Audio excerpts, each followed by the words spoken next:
Unique দোয়া আছে, যেই দোয়ায় আল্লাহর কাছে আমার ক্ষমা, আমার মার্জনা, আমার চাহিদা, আমার রিজিক এগুলো কিছু চাওয়া হয় না। কিন্তু এই দোয়ায় আল্লাহর কাছে এমন কিছু চাওয়া হয় যে আল্লাহ এত খুশি হন, নবী করিম সাল্লাল্লাহু আলাইহি ওয়াসাল্লাম সাহাবায়ে কেরামকে আল্লাহর পক্ষ থেকে জেনে এই দোয়া শিখাইছেন। সুবহানাল্লাহ।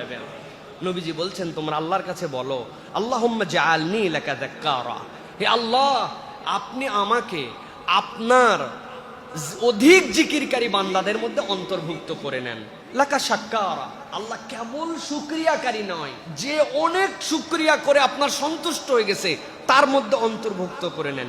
ইলাইকা আওয়াহা, আল্লাহ আপনার কাছে আমি কোমল হৃদয়ওয়ালা, যেই হৃদয়টা আপনার কাছে চাওয়ার সময় চোখে পানি চলে আসে, এরকম এক হৃদয়ওয়ালা আমাকে কবুল করে নেন।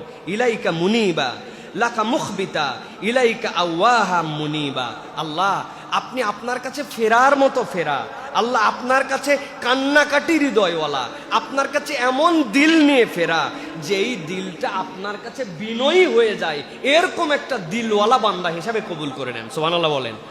তাহলে আমার কাছে গত সপ্তাহে জিজ্ঞাসা করেছিলেন, উত্তর দিয়েছি যে চোখে পানি আসে না। চোখে পানি আসার জন্য 4টা কৌশলের কথা বলেছিলাম, যে আল্লাহ রাব্বুল আলামিনের কাছে নিবেদিত বান্দা হতে হবে, তেলাওয়াতে তাদাব্বুর থাকতে হবে, আল্লাহ রাব্বুল আলামিনের কাছে আমি যেন ক্ষমা কেবল মুখ দিয়ে না চাই, দিল থেকে চাই, সেই রকম মন মানসিকতা নিয়ে যেতে হবে। আল্লাহ আমাকে তুমি কান্নার যোগ্যতা দাও, সেই যোগ্যতা আল্লাহর কাছে চাইতে হবে। কিন্তু পড়তে পড়তে দেখলাম নবী করিম সাল্লাল্লাহু আলাইহি ওয়াসাল্লাম আমাদেরকে দোয়াটাও শিখাইছেন। আসেন এই দোয়াটা আমরা নিজেরা শিখি, মুখস্থ করি এবং শেখার জন্য চেষ্টা করি। বলেন তো, আল্লাহুম্মা জাআলনি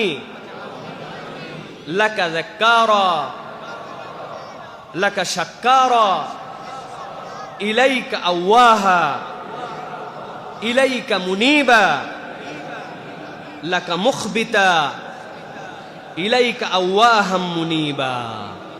আল্লাহ তুমি আমাদেরকে অধিক শিকর শকরকারী, অধিক জিকিরকারী, তোমার জন্য কন্দনকারী চোখ, ওই রকম দিলওয়ালা, তোমার কাছে একদম সমর্পিত হয়ে যাও আত্মাওয়ালা আমাদেরকে বানায় দাও। বলেন আল্লাহুম্মা আমিন।